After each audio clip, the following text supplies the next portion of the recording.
बिस्मिल्लाहिर्रहमानिर्रहीम।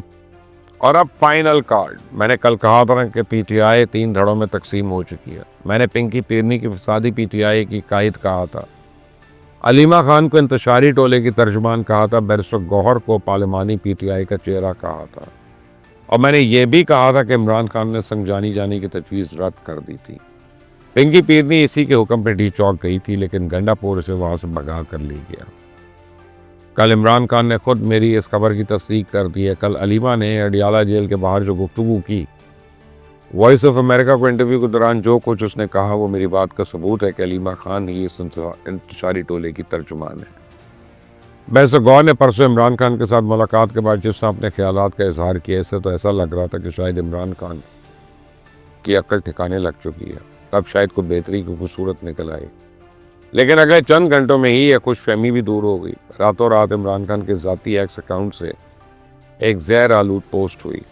इस पोस्ट में मुसल्लह अफवाज पर एक बार फिर बेबुनियाद इल्ज़ामात लगाए गए। Army chief general Asim Munir की ज़ात को निशाना बनाया गया, और यह पोस्ट रात को की गई दिन चढ़े जब पीटीआई के कायदीन वकला और अलीमा खान इमरान खान से मिले, तो इमरान खान ने वही ज़ुबान इस्तेमाल की जो उसके ट्विटर हैंडल से जारी की गई पोस्ट में इस्तेमाल हुई थी। तो बजाय अपनी गलती तस्लीम करने के, इसने वज़ीर दाखिला मोहसिन नकवी और वज़ीर आज़म शहबाज शरीफ को अपने 14 मासूम कारकुनों की मौत का जिम्मेदार ठहराया और इनके खिलाफ मुकदमे दर्ज कराने की हिदायत भी कर दी। तो इसने मरने वाले और ज़ख्मी कारकुनों की फहरिस्त तैयार करने और इसे आलमी मीडिया को फराहम करने का भी हुक्म दिया। यह महात्मा अपने ज़ख्मी कारकुनों की सेहत याबी के लिए एक लफ्ज़ नहीं बोला। जिन लाशों के दावे वो कर रहे हैं, इनके लवाहिकीन के लिए हमदर्दी के 2 बोल इसकी ज़ुबान पर नहीं आए। उसने अपनी पूरी जमात को ऐसी कोई हिदायत नहीं दी थी कि उस जख्मियों की इयादत के लिए अस्पतालों के दौरे करें या उनके घरों में जाएं। इसकी ज़ुबान से तो एक ही लफ्ज़ बार बार सुनाई दे रहा था, और वो लफ्ज़ था मैं, और सिर्फ मैं, मेरी रिहाई, मेरी जद्दोजहद, मेरा ऐलान, मेरी हुकूमत, मेरी मकबूलियत, मेरे मुतालबात, मेरी आज़ादी। बजाय इसके कि वली अमीन गंडापुर से डी चौक से भागने का सबब दरियाफ्त करता, पिंकी पीरनी से बासपोस करता, अपनी गलत हिकमत अमली का एतराफ़ करता, कारकुनों की जान खतरे में डालने पर अफसोस का इजहार करता, अपनी नाकामी पर शर्मिंदा नजर आता, इसने उल्टा इस्लामाबाद पर एक और यलगार का इशारा दे दिया। तो इमरान खान तो दावा कर रहा है कि फाइनल कार्ड उसके हाथ में, और इसका अभी भी किसी को नहीं बताएगा। इस नौसरबाज ने 50 लाख घर भी इसी तरह बनाए थे। आज तक इसने किसी को नहीं बताया वो घर कहाँ है, कौन है उनका मालिक। इस नौटंकी ने अरबों दरख्त भी लगाए थे, लेकिन किसी को मालूम नहीं हो कि दरख्त जब बड़े हो गए तो फिर कहाँ चले गए। इस जामेबाज ने इसी तरह 1 करोड़ नौकरियां भी फराहम की थी। किसी भी बेरोजगार को ये नहीं बताया कि इसे तो नौकरी मिल चुकी है। इसने अपने दोस्त खावर मानिका को भी नहीं बताया था कि वह इसके घर किस नीयत से आ रहा है। आज वो 14 लाशों की बात तो कर रहा है, लेकिन इसके फाइनल कार्ड की तरह उन लाशों का भी कोई पता नहीं चल रहा। ये जाली सादिक और अमीन अब सुप्रीम कोर्ट से मुतालबा कर रहा है कि इसे लाशें ढूंढ कर दें। राना सनाउल्लाह ने जाली इनकलाबियों को मशवरा दिया है कि आओ हमारे साथ बैठो, हम एक पार्लिमानी कमेटी बनाते हैं, मिलकर पूरे मुल्क में लाशें तलाश कर लेते हैं, पता करते हैं कि गोली किसने चलाई और क्यों चलाई।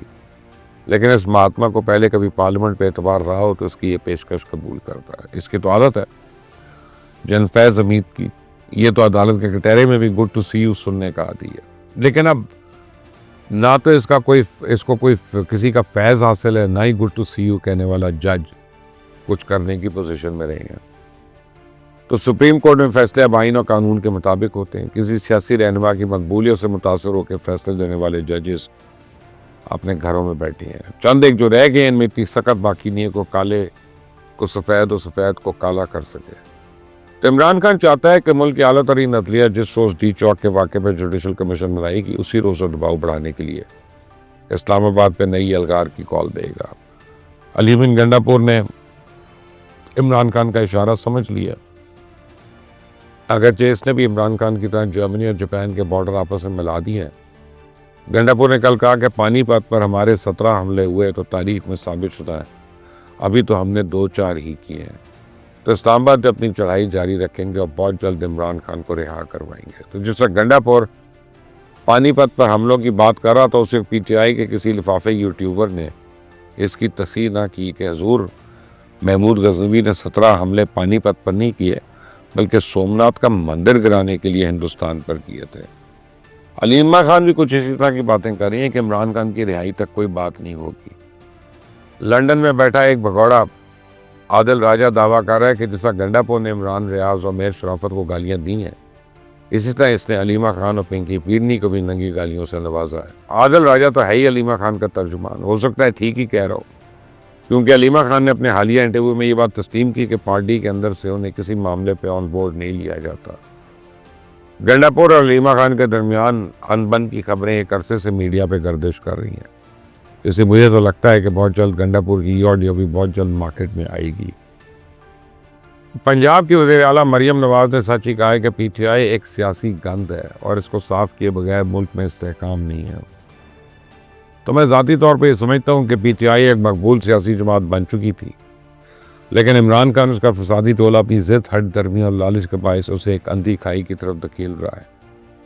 कानून हरकत में आ चुका है। फेक न्यूज़ के जरिए हिजान बर्पा करने वाले बहुत जल्द कानून की गिरफ्त में होंगे। रियासत किसी को शर फैलाने की इजाज़त नहीं देगी। मैं आपको पूरी जिम्मेदारी के साथ बता रहा हूँ कि इमरान खान की फाइनल कॉल का जो हशर हुआ है वही इसके फाइनल कार्ड का हशर होगा, बल्कि इससे भी बुरा होगा। देख लीजिएगा, याद रखिएगा, ये मैंने आपको पहले बताया था। इस चैनल को सब्सक्राइब करना मत भूलें, बेल आइकॉन को प्रेस करिएगा, वीडियोस में लाइक करिएगा, कमेंट करिएगा, शेयर करिएगा। अंटिल द नेक्स्ट टाइम, अल्लाह हाफिज़।